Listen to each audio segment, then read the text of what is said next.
have a question. Oh, hey, Ryan Reynolds. Hi. Hey. Ryan Reynolds, how's it going? Great. Why? What have you heard? I just want to be clear that you should not be the intimacy coordinator. You should definitely hire intimacy coordinators, which we did have. Well, thank you goodness. were teaching Justin how to pull you in. Where have you love seen that. this? That clip? So it looks like Justin Baldoni just dropped the ultimate bombshell on Blake Lively, as he reveals that she tried to bribe him into dropping his lawsuit because she can see that the case is no longer going in her favor. For the last few weeks, Blake Lively and her husband Ryan Reynolds have been throwing their weight around to get the media to discredit Justin and sway public opinion in their favor. However, some new details recently came to light that showed that not only did Blake use her influence to kick Justin off his own movie and snag the director's chair for herself, but she also tried to get him to drop the lawsuit against her and Ryan by allegedly offering him $10 million. So fans are trying to know, what is Blake's game plan here? Also, what does Justin's team have to say about all this? Let's find out. There does just seem to be more and more evidence that she wasn't quite telling the truth, and that is also a horrendous thing, absolutely horrendous. And is she really that arrogant that she thought she could get away with this? I've talked to a few people about this, and they really are of the belief that the money and the power that her and Ryan Reynolds have has probably made them a little bit deluded in thinking that they could bully their way through this situation. So, Justin Baldoni has reportedly been laying low since his legal drama with Blake Lively started. He was recently spotted vacationing with the family in Hawaii. On Saturday, February 15th, Justin was spotted holding the hands of his kids, 9-year-old Maya and 7-year-old Maxwell, as he and his wife Emily go for a little family lunch. According to reports, Justin is laying low because of the case, and he doesn't want to draw any negative attention to himself or his family. On the other hand, Blake Lively and Ryan Reynolds are out here mingling with Hollywood royalty at red carpet events and making headlines for corny live broadcast jokes. Blake Lively and Ryan Reynolds recently became the talk of all the blogs when they attended Saturday Night Live's 50th anniversary special event, looking like they were having the time of their lives. A lot of people felt like they were doing too much because, at some point, Ryan made a little jokey joke about their current legal issues with Justin. I have a question. Oh, hey, Ryan Reynolds. Hi. Hey. Ryan Reynolds, how's it going? Great. Why? What have you heard?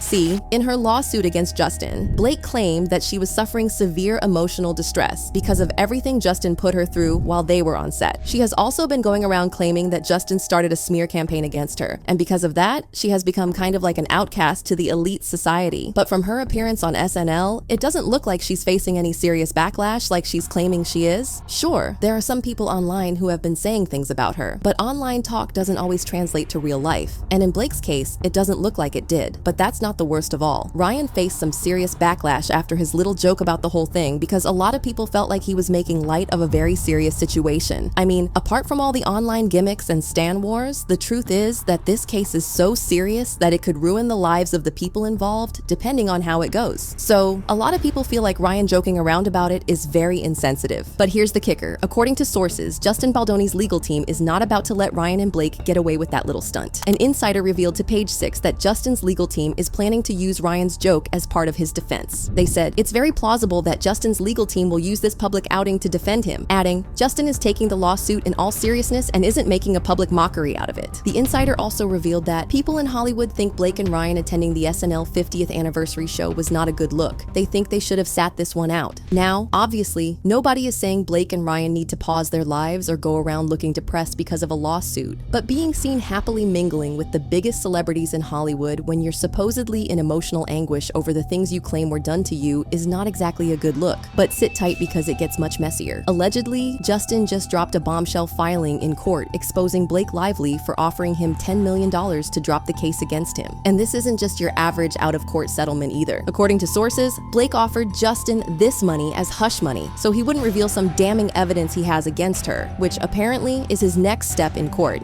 To start with, Blake just got exposed for falsifying HR complaints that were made to Sony by Blake and other actresses on the show, accusing Justin of being inappropriate with them. One of the complaints claimed that Mr. Baldoni put his bare hands on her butt and said he was trying to help with her posture. When the alleged victim complained that she was not okay with Justin touching her that way, he allegedly said, "It's fine, I'm totally hot for my wife," in a dismissive tone. The victims told Justin that it didn't matter what his relationship with his wife was like. That didn't give him the right to be inappropriate with her. But Justin allegedly replied with, "Oh no, better go see HR." He later came to apologize a few hours later, saying he was sorry they got off on the right foot, to which the complainant responded, "You got off all right, but it had nothing to do with your feet." There were also apparently screenshots of texts where the actress told her agent that, "Justin just literally grabbed my butt in front of the cameras. I want to talk to someone at Sony like right now." There's another screenshot of a summary of 3 complaints filed by one actress against Justin, accusing him of being weird with her. One time, the actress was in the car with Justin and a driver, and Justin allegedly started talking about how he used to be severely addicted to corn and had X encounters where he didn't take no for an answer, or did not receive consent when asking for it, but he did not let that stop him. Allegedly, the actress kicked him out of the car and told him that her rear-facing dash camera had recorded the entire thing. In another complaint, Justin allegedly kept pressuring the actress to act nude in a scene that did not require her to be fully undressed. Justin's justification was allegedly that his own wife had ripped her clothes off during childbirth, which was later proven to be untrue. But Justin allegedly didn't want to take no for an answer, and he refused to allow the actress to cover her body while broadcasting her live to all the screens on set. But that's not all. In yet another complaint, Justin allegedly asked the actress if she had ever had an orgasm on camera. When she asked why this was necessary since there was no scene that required her to do that, he leaned close and told her, "I think we should go ahead and add it in. Show me what you got." She told Justin that she did not feel like doing the scene, but he just said she was holding up filming by refusing. She was then forced to improvise the scene, but Justin allegedly placed his hands on her thighs and said, "Come on, you can do better than that." His face was so close to hers that she could feel his breath. He closed his eyes and said, "I am allowed to say this because my wife knows what I think about a good climax," and then winked at her saying, "You know how hot this is, right?" Some of these alleged complaints were obviously filed by Blake Lively, but we can't tell for sure because the names have been redacted. And if they're true, then they prove that Blake was right all along, and Justin did at least some of the things she accused him of doing. However, folks weren't really buying the whole leaked HR complaints thing. They believed these so-called complaints were fabricated by Blake and Ryan to make Justin look even guiltier. And honestly, there are so many red flags in this situation. For example, why are the dates redacted? I mean, it's understandable that the names are redacted because you want to protect the identities of the people who filed the complaints. But if you wanted to prove that Justin was a creep on set, wouldn't it make sense to reveal the dates as well to prove your point? Also, Blake's own lawsuit contradicts these HR complaints. In her lawsuit, she claimed that she told a representative of Sony that she wanted to file an HR complaint against Justin and his business partner, Jamie Heath.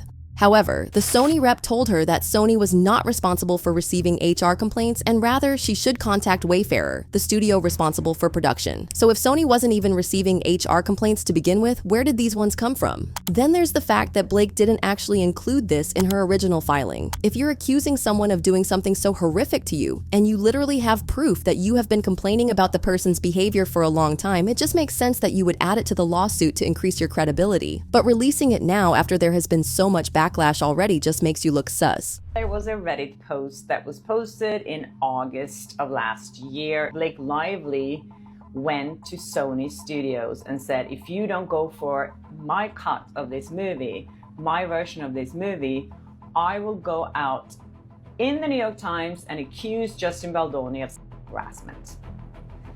And as we know, that is what happened at a later point. But if this is true that she threatened Sony back then to go to the New York Times and accuse Justin Baldoni of these things, that is pretty damning. According to sources, Blake is actually scrambling for anything that can tarnish Justin's reputation or make him back down from the case because she knows she's not going to come out on top if this goes to trial. Blake has been making some poorly calculated decisions since this whole drama started. She started by bullying Justin into letting her edit the movie script whenever and however she wanted. And when he didn't like her input, she called herself Khaleesi and threatened to, unless her dragons, aka her husband Ryan and her bestie Taylor Swift, on him. Even then, he was the one apologizing to her and letting her know her ideas were appreciated. And how that made you feel. I just want to say thank you for sharing that with me. That takes a lot of trust and vulnerability, and I feel really grateful that you feel safe enough to tell me that that's how you feel and share that with me. And I'm really sorry. I f***ed up. That is a fail on my part. One thing you should know about me is I will admit and apologize when I fail. I am far from perfect. I'm a very flawed man, as my wife will attest. And and I'm gonna up. I'm gonna say the wrong thing. I'm gonna put my foot in my mouth. I'm gonna piss you off, probably, but I will always apologize and find my way back to center. That is one thing I can assure you of. And I'm sorry I made you feel that way. That must have felt terrible. And I will for sure do better. That was not my best weekend, and I should have given it more time. And damn right, you got great friends if that's how you felt and they knew that. And we should all have friends like that, aside from the fact that they're two of the most creative people on the planet. The three of you guys together is unbelievable.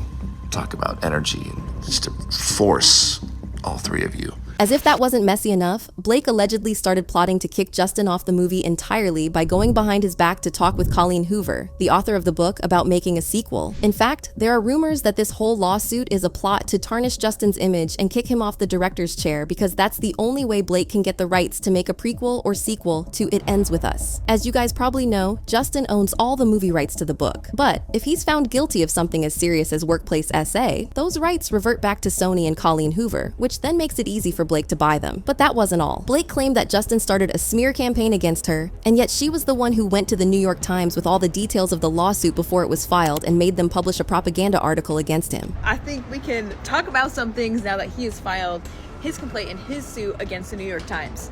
Guys, my opinion stands is that I will not be making decisions or assumptions until we have gotten to the case, because what the heck is happening? So Blake Lively made some very specific allegations saying that Justin Baldoni had come to her trailer when she was topless, and Justin Baldoni had then showed us the text messages where she asks him to come to her trailer, and he also shows how open she was to be breastfeeding in front of other cast and crew, and so this seemed like normal to him. First of all, I believe him there. And like I said in my last video, I've never been convinced of the slander campaign. I have always been convinced that that was organic, because it wasn't these fake or false articles. It was literally people showing footage of Blake Lively by herself. Like, it was just her own downfall. Justin has then showed the text to his PR team where he's like, this isn't us, right? Like, what is this? And they're like, no, this is just organic. Another big thing is that Justin Baldoni proved that in the New York Times article, they not only cherry-picked text messages, but they actually altered the text messages themselves, and he showed the originals versus what they posted, which is just like ridiculous. It's one thing to cherry pick. I feel like that's to be expected, especially when you feel like that maybe Ryan Reynolds and Blake Lively paid off a friend at the New York Times. I expected that, but to see them actually change it, I think is pretty ridiculous. She also claimed that Justin made her feel uncomfortable when they were filming specific scenes, like this dance scene. But when raw footage of the scene came out, it turned out that Blake and Justin were actually talking and playfully flirting with each other, unlike Blake had claimed. Let's score another. I'm not getting beard on you today.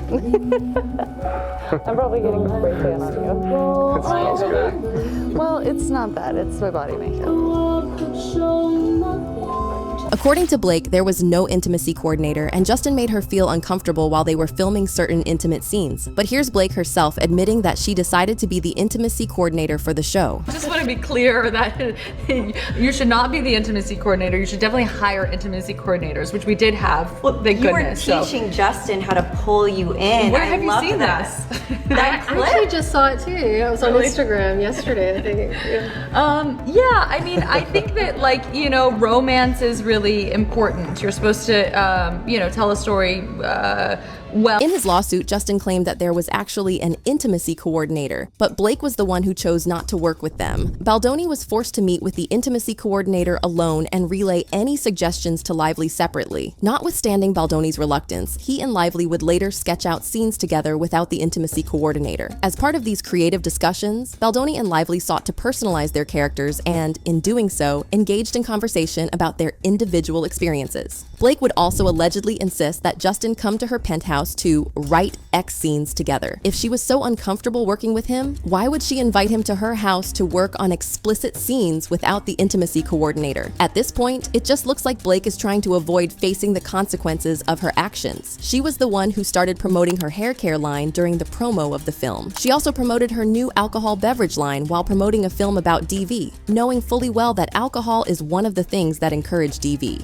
Whatever Blake's endgame is, the truth is that it's not looking good for her and Ryan Reynolds right now. But do you guys think Blake is still going to come out on top, or do you think she's digging a hole for herself with all these stunts? Comment down below and don't miss out on this next juicy video.